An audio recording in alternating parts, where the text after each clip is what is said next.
Welcome back into Talking Fitchburg. Joining me this morning is Aaron. He's from WAGS. That's the Wisconsin Academy for Graduate Service Dogs.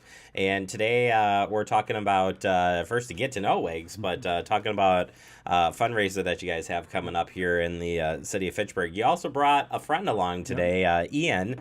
He's down low. You can't see him until now. There he is. And Ian, gorgeous dog, but he lives for the treats right now. He said, I'm running out. Well, don't worry. We'll give him our director's lunch today or something. He loves so popcorn if you have anything. Oh, I've got some popcorn. I can deal with that. Aaron, thanks so much for coming in. Yeah, first and foremost, let's learn a little bit about WAGS. From the beginning, what is WAGS? Well, WAGS has been around for 32 years, so a long time. We train service dogs for people with disabilities. Almost all of our clients are in wheelchairs. So we train the dogs to do things like pick up objects that are out of reach, use tug ropes to open doors, retrieve cell phones, especially in an emergency. And they're constant companions for the people that get our dogs. And, we start them when they're about 8 weeks old, so right out of the litter. They're Wow. tiny little puppies. We start right away with our trainers. They take them to work. They go grocery shopping, go to the movies, restaurants, everywhere to get them socialized and to make sure that they're very comfortable in public places, because that's where the dogs are going to work with their people when they finally get placed. And they get placed about 2 years old. So we have them for 2 years, train them, and place them with someone in a wheelchair. And it's a pretty daunting task. And what I find fascinating here is it's a volunteer organization, and the trainers are also volunteers. Yeah. And they're wonderful people. They put a lot of time, a lot of energy into the dogs.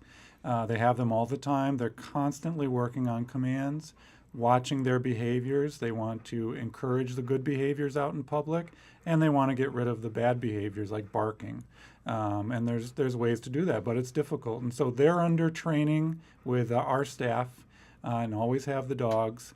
And after 2 years, they really have to, look at what they've done, because they have to give up the dogs so that they can go on and do their job. So they're really wonderful people, and they're hard to find. I was going to say, how do you select the, for selecting volunteers, but even picking out dogs, are you going to a certain breeder? Like, how do you, it's $1 million question, I'm sure. Well, we go to show dog breeders. They're breeding dogs for the kinds of things we're looking for, temperament mostly. Of course, they're gorgeous. That doesn't hurt. Well, Ian's again, just a very, very pretty dog. But so with working with these breeders over 30 years, some of them, they know when they have a good litter that we might be interested in. We actually go there when they're about 3 or 4 weeks old, and we put the whole litter through a battery of tests. And it's not scientific at all, but we can see some things that look like the puppy may turn out to be a successful service dog. Usually that means they're confident, they're not scared of loud noises. You can take the dog and kind of turn it over so it's looking up in the sky, and it just lays back and enjoys that rather than fight it. So things like that. We've had dogs score 10 out of 10 on the test and still not make it, but that's how we try to do it. what would be, here's a side quote, this is out of my own, but etiquette around service dog, I think that's always a tough one for somebody who, when you are training the dog, whether you should pet a trainer service dog or not, what's that etiquette like? It's pretty simple. You just ask the person if it's okay to pet the dog. When they're in training, 9 times out of 10, that's perfectly okay, because that's going to be part of their training. How do they handle strangers that come up to them with different smells? It could be a very tall man, which most of our dogs when they're young are kind of afraid of. So that's a good thing. When they're placed with a client, obviously it's ask the person, not the dog, if it's okay to pet them. Sure. In my experience, most people are very appropriate about it, and it's a good opportunity to talk about WAGS, what we do, and maybe find a volunteer or someone who's willing to donate to the organization. For the client that has one of our dogs, it's a good thing because they will ask them, what does the dog do for you? And they'll talk about their disability.